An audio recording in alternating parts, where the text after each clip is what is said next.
Je bénirai l'Éternel en tout temps. Ses louanges seront toujours dans ma bouche. Oh, j'aime qu'on ait un problème. Et puis qu'elle est content comme ça. Ah, m'pas caché, Dio.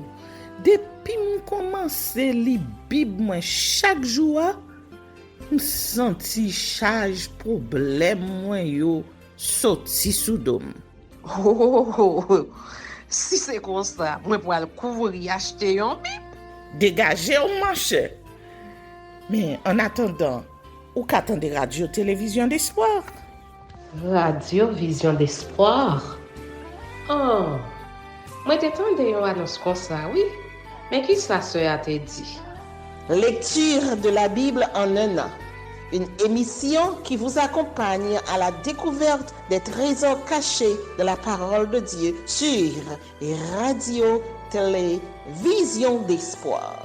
Chaque jour de 11h à 11h30 du matin, excepté mercredi 5h30, 6h de l'après-midi, samedi 7h30, 8h du matin, avec les sœurs Chantal Saint-Hubert, Claude Louis Orisma. et votre servante Maudeline Maurice Hilaire.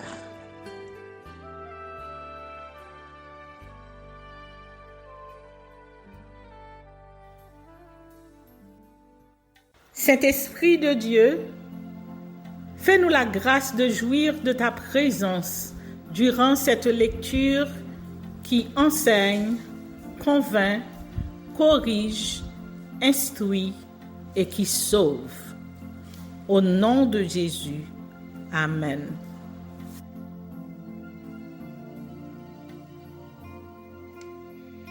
Lévitique chapitre 25. Les années sabbatiques et le jubilé. Rachat des propriétés et des esclaves. L'Éternel parla à Moïse sur la montagne de Sinaï et dit: Parle aux enfants d'Israël et tu leur diras: Quand vous serez entrés dans le pays que je vous donne, la terre se reposera. Ce sera un sabbat en l'honneur de l'Éternel. Pendant 6 années, tu emmanceras ton champ. Pendant 6 années, tu tailleras ta vigne et tu en recueilleras le produit. Mais la 7e année sera un sabbat, un temps de repos pour la terre, un sabbat en l'honneur de l'Éternel. Tu n'amanceras point ton champ et tu ne tailleras point ta vigne. Tu ne moissonneras point ce qui proviendra des grains tombés de ta moisson, et tu ne vendangeras point les raisins de ta vigne non taillée. Ce sera une année de repos pour la terre. Ce que produira la terre pendant son sabbat vous servira de nourriture à toi, à ton serviteur et à ta servante, à ton mercenaire et à l'étranger qui demeure avec toi, à ton bétail et aux animaux qui sont dans ton pays.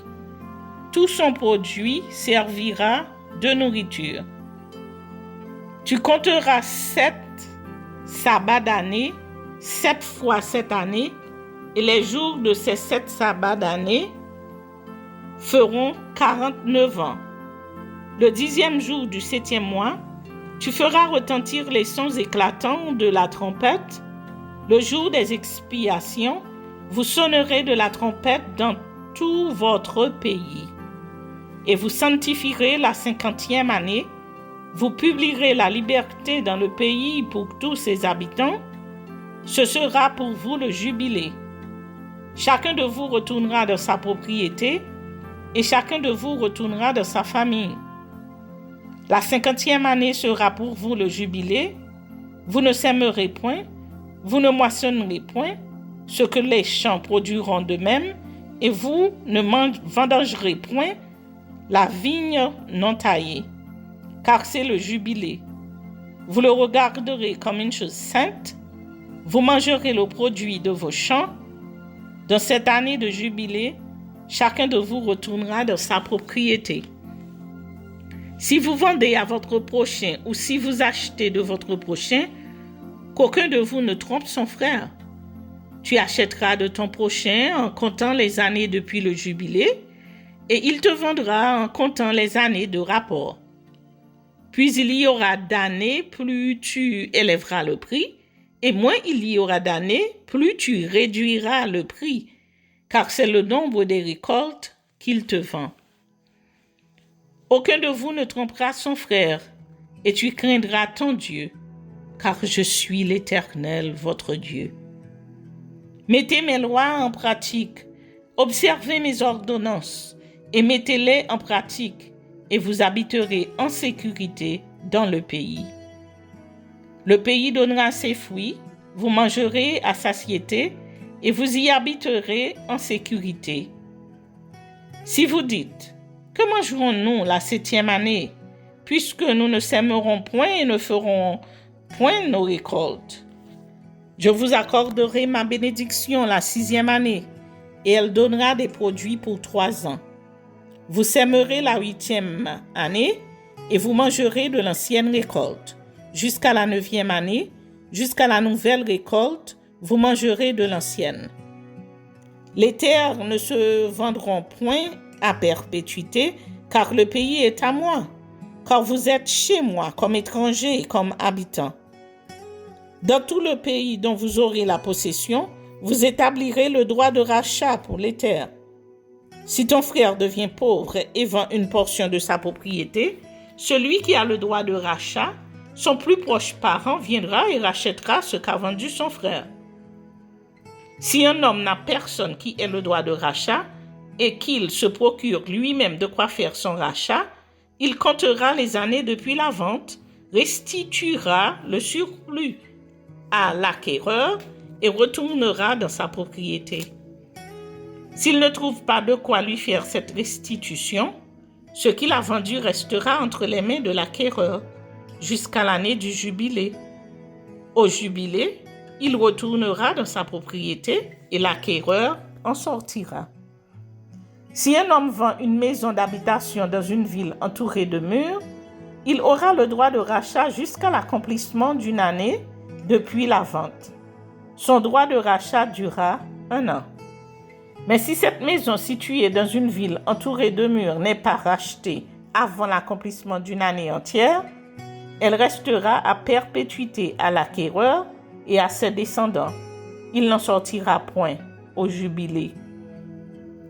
Les maisons des villages non entourées de murs seront considérées comme des fonds de terre. Elles pourront être rachetées et l'acquéreur en sortira au jubilé. Quant aux villes des Lévites et aux maisons qu'ils y posséderont, les Lévites auront droit perpétuel de rachat. Celui qui achètera des Lévites une maison sortira au jubilé de la maison vendue et de la ville où il la possédait. Car les maisons des villes des Lévites sont leur propriété au milieu des enfants d'Israël. Les champs situés autour des villes des Lévites ne pourront point se vendre, car ils en ont à perpétuité la possession.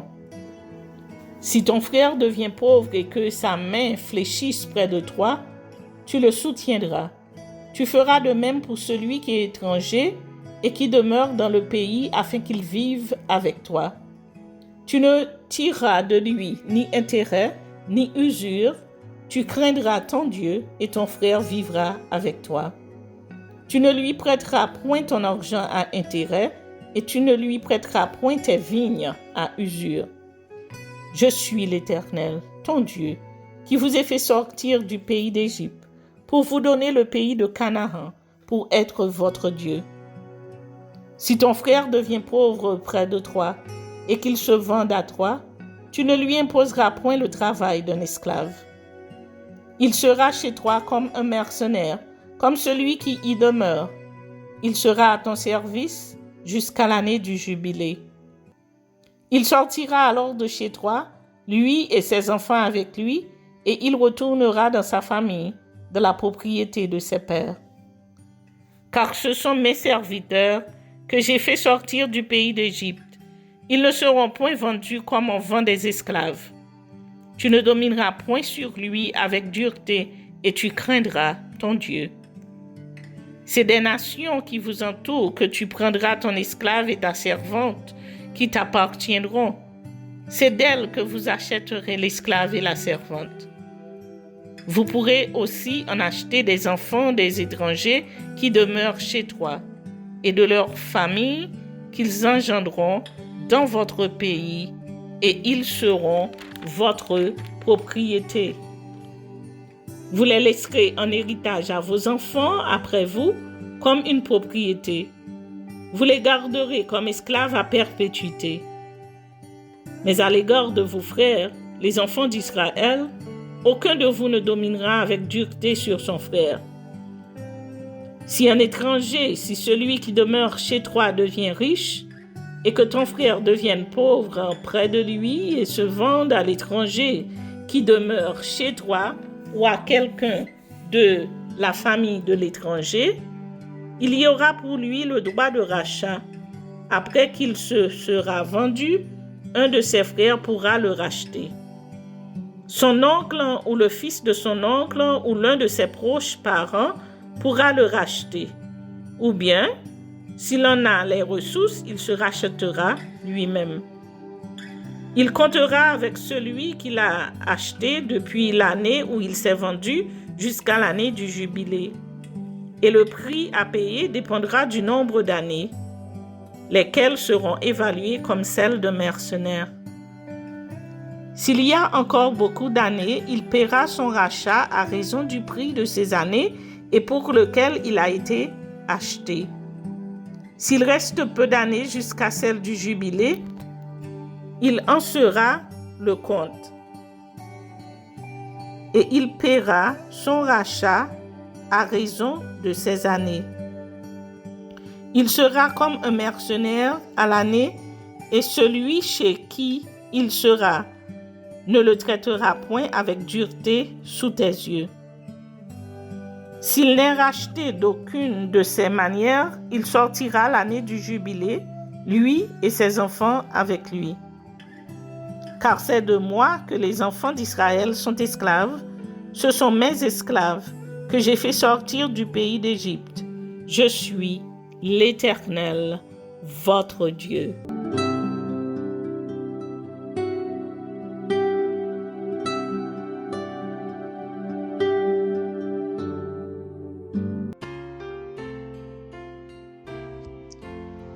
Psaume chapitre 148. Louez l'Éternel. Louez l'Éternel du haut des cieux. Louez-le dans les lieux élevés. Louez-le, vous tous ses anges. Louez-le, vous toutes ses armées. Louez-le, soleil et lune. Louez-le, vous toutes étoiles lumineuses. Louez-le, cieux des cieux. Et vous, ô qui êtes au-dessus des cieux. Qu'il loue le nom de l'Éternel, car il a commandé et ils ont été créés. Il les a affermis pour toujours et à perpétuité. Il a donné des lois et il ne les violera point.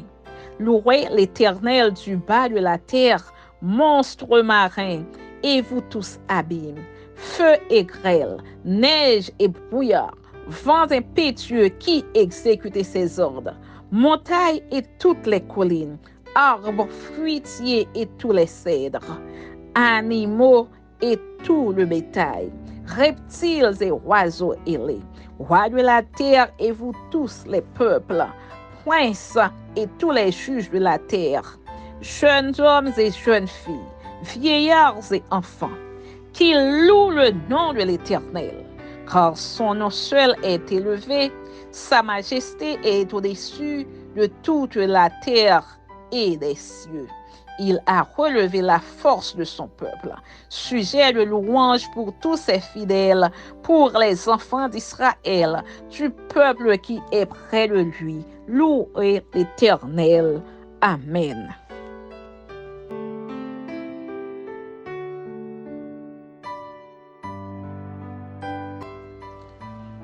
Psaume chapitre 149. Louez l'Éternel. Chantez à l'Éternel un cantique nouveau. Chantez ses louanges dans l'assemblée des fidèles. qu'Israël se réjouisse en celui qui l'a créé, que les fils de Sion soient dans l'allégresse à cause de leur roi, qu'ils louent son nom avec des danses, qu'ils le célèbrent avec le tambourin et la harpe, car l'Éternel prend plaisir à son peuple, il glorifie les malheureux en les sauvant. Que les fidèles triomphent dans la gloire, qu'ils poussent des cris de joie sur leurs couches. Que les louanges de Dieu soient dans leur bouche et le glaive à deux tranchants dans leurs mains, pour exercer la vengeance sur les nations, pour châtier les peuples, pour lier leurs rois avec des chaînes et leurs grands avec des sceptres de fer, pour exécuter contre eux le jugement qui est écrit. C'est une gloire pour tous ses fidèles. Louez l'Éternel. Amen.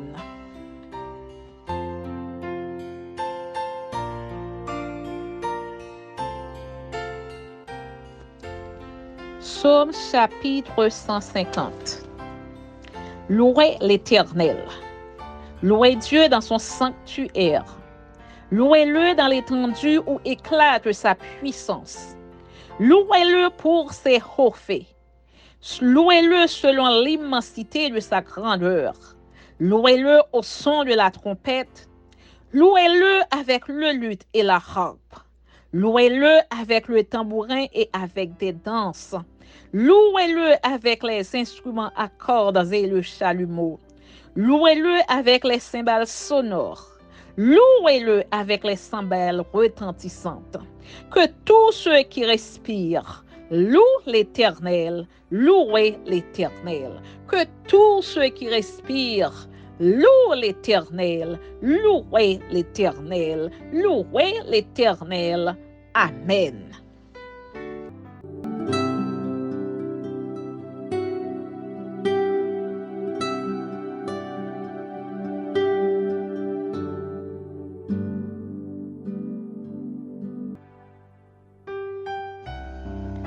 Jean chapitre 10. Le bon berger. En vérité, je vous le dis, celui qui n'entre pas par la porte dans la bergerie, mais qui y monte par ailleurs, c'est un voleur et un brigand. Mais celui qui entre par la porte est le berger des brebis. Le portier lui ouvre et les brebis entendent sa voix. Il appelle par leur nom les brebis qui lui appartiennent et il les conduit dehors. Lorsqu'il a fait sortir toutes ses propres brebis, il marche devant elles. Et les brebis le suivent parce qu'elles connaissent sa voix. Elles ne suivront point un étranger, mais elles fuiront loin de lui parce qu'elles ne connaissent pas la voix des étrangers. Jésus leur dit cette parabole, mais ils ne comprirent pas de quoi il leur parlait. Jésus leur dit encore, en vérité, je vous le dis, je suis la porte des brebis. Tous ceux qui sont venus avant moi sont des voleurs et des brigands, mais les brebis ne les ont point écoutés. Je suis la porte. Si quelqu'un entre par moi, il sera sauvé. Il entrera et il sortira et il trouvera des pâturages. Le voleur ne vient que pour dérober, égorger et détruire. Moi, je suis venu afin que les brebis aient la vie et qu'elles soient dans l'abondance. Je suis le bon berger. Le bon berger donne sa vie pour ses brebis. Mais le mercenaire, qui n'est pas le berger et à qui n'appartiennent pas les brebis, voit venir le loup, abandonne les brebis et prend la fuite, et le loup les ravit et les disperse. Le mercenaire s'enfuit parce qu'il est mercenaire et qu'il ne se met point en peine des brebis. Je suis le bon berger. Je connais mes brebis et elles me connaissent. Comme le Père me connaît et comme je connais le Père, et je donne ma vie pour mes brebis. J'ai encore d'autres brebis qui ne sont pas de cette bergerie. Celles-là, il faut que je les amène. Elles entendront ma voix et il y aura un seul troupeau, un seul berger. Le Père m'aime parce que je donne ma vie afin de la reprendre. Personne ne me l'ôte, mais je la donne de moi-même. J'ai le pouvoir de la donner et j'ai le pouvoir de la reprendre. Tel est l'ordre que j'ai reçu de mon Père. Il y eut de nouveau, à cause de ces paroles, division parmi les Juifs. Plusieurs d'entre eux disaient, « Il a un démon, il est fou. Pourquoi l'écoutez-vous » D'autres disaient, « Ce ne sont pas les paroles d'un démoniaque. Un démon peut-il ouvrir les yeux des aveugles » Jésus à Jérusalem pendant la fête de la dédicace, discours sur ses rapports avec Dieu, nouvelle hostilité de la part des Juifs, départ et séjour dans la Pérée. On célébrait à Jérusalem la fête de la dédicace. C'était l'hiver. Et Jésus se promenait dans le temple sous le portique de Salomon. Les Juifs l'entourèrent et lui dirent, « Jusqu'à quand tiendras-tu notre esprit en suspense? Si tu es le Christ, dis-le-nous franchement. » Jésus leur répondit, « Je vous l'ai dit et vous ne croyez pas. Les œuvres que je fais au nom de mon Père rendent témoignage de moi. Mais vous ne croyez pas parce que vous n'êtes pas de mes brebis. Mes brebis entendent ma voix, je les connais et elles me suivent. Je leur donne la vie éternelle et elles ne périront jamais et personne ne les ravira de ma main. Mon Père qui me les a donnés est plus grand que tous et personne ne peut les ravir de la main de mon Père. Moi et le Père, nous sommes un. » Alors, les Juifs prirent de nouveau des pierres pour le lapider.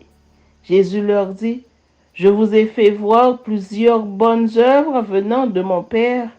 Pour laquelle me lapidez-vous » Les Juifs lui répondirent, « Ce n'est point pour une bonne œuvre que nous te lapidons, mais pour un blasphème, et parce que toi, qui es un homme, tu te fais Dieu. » Jésus leur répondit, « N'est-il pas écrit dans votre loi?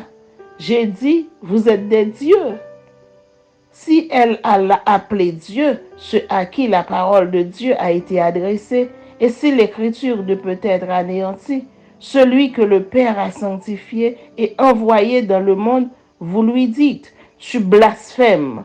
Et cela parce que j'ai dit, je suis le Fils de Dieu. Si je ne fais pas les œuvres de mon Père, ne me croyez pas. Mais si je les fais, quand même vous ne me croyez point.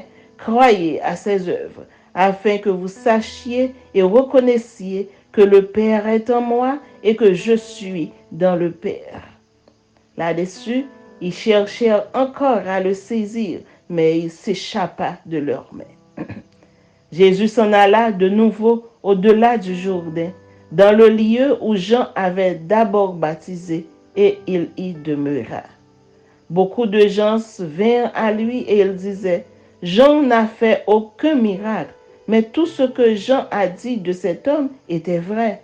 Et dans ce lieu-là, plusieurs crurent en lui.